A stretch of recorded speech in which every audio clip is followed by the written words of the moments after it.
Good morning everyone, welcome back to my channel with a new video. तो आज अभी मैंने मॉक टेस्ट नहीं लगाया है क्योंकि आज थोड़ा सा मैं सोच रही थी कि मैं आज थोड़ा सा टू डू लिस्ट बना के जो जो अभी तक मैंने मॉक टेस्ट लगाए हैं, जो जो पार्ट मेरे वीक थे, जो चैप्टर मेरे वीक है, मैं आज उन पे काम कर लेती हूँ और जो कंसेप्ट मेरे क्लियर नहीं है उन पे काम कर लेती हूँ। तो इसलिए आज मैंने मॉक टेस्ट नहीं लगाया और शाम को मैं देखती हूँ कि अगर मेरा मूड फ्रेश रहा तो मैं शाम को मॉक टेस्ट दूँगी। जब भी मैं टेंशन में होती हूँ, स्ट्रेस होता है, तो मैं कभी मॉक टेस्ट नहीं देती क्योंकि वो मॉक टेस्ट दे के और ज़्यादा मूड ख़राब हो जाता है।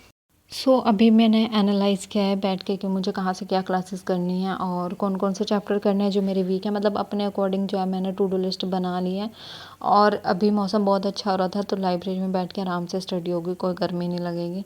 और ये सारी की सारी मेरी बुक्स हैं जो मैं लेके आई थी और इनमें से मैंने कुछ एक ही पढ़ी हैं, सारा तो नहीं पढ़ा जाता, मेरी कैपेसिटी इतनी नहीं है क्योंकि मैं पहले से ही डिप्रेशन का मरीज़ हूँ।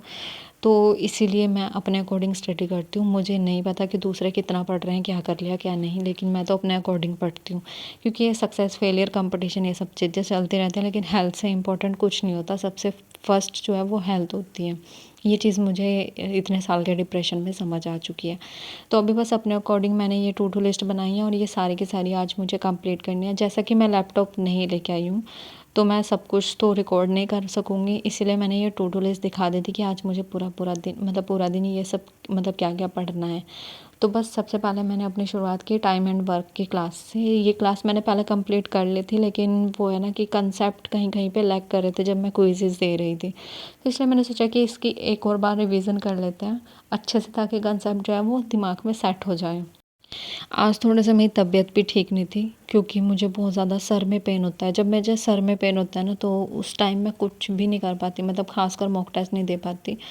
तो इसीलिए फिर मैंने अपनी वो टू डू लिस्ट कंप्लीट की थी और मैं घर आ गई थी। फिर उसके बाद मैंने डिनर किया और आज के लिए इतना ही। आज की टू डू लिस्ट कंप्लीट करने के बाद मैं सोने ही जा रही थी और एकदम से मेरे फ़ोन पे नोटिफिकेशन आता है और नोटिफिकेशन देख के मैं एकदम शॉक रह जाती हूँ क्योंकि मैं तो अपना आराम से चल रही थी, पता नहीं कौन सी दुनिया में, आरआरबी की तैयारी करते।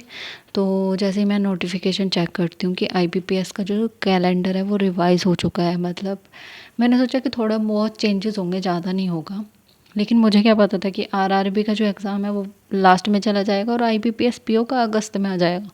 और ये चीज़ देख के मेरे को एकदम से इतनी ज़्यादा एनजाइटी होने लग गई थी ना कि लो जी, अब इंग्लिश की सरदर्दी भी आ गई।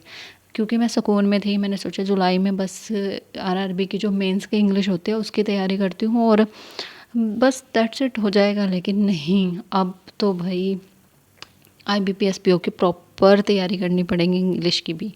क्योंकि खैर चलो, इसमें यह है कि मैं अर्थमेटिक थोड़ा स्किप कर सकती हूँ, एक दो चैप्टर, तो वो मेरे लिए अच्छा रहेगा।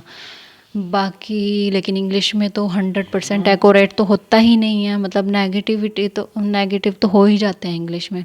तो अभी मेरे को एडिटोरियल करने पड़ेंगे। वोकैब तो चलो मेरा कंप्लीट है, लेकिन वोकैब के जितने नए वर्ड सीखो उतना कम है, वो तो अलग ही दुनिया की है, मतलब पता नहीं क्या ही है।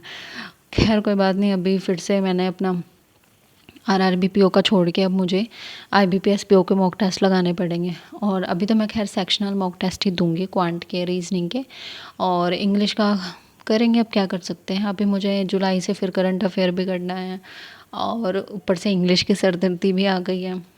तो अभी तो बिल्कुल भी मैं कुछ दिन से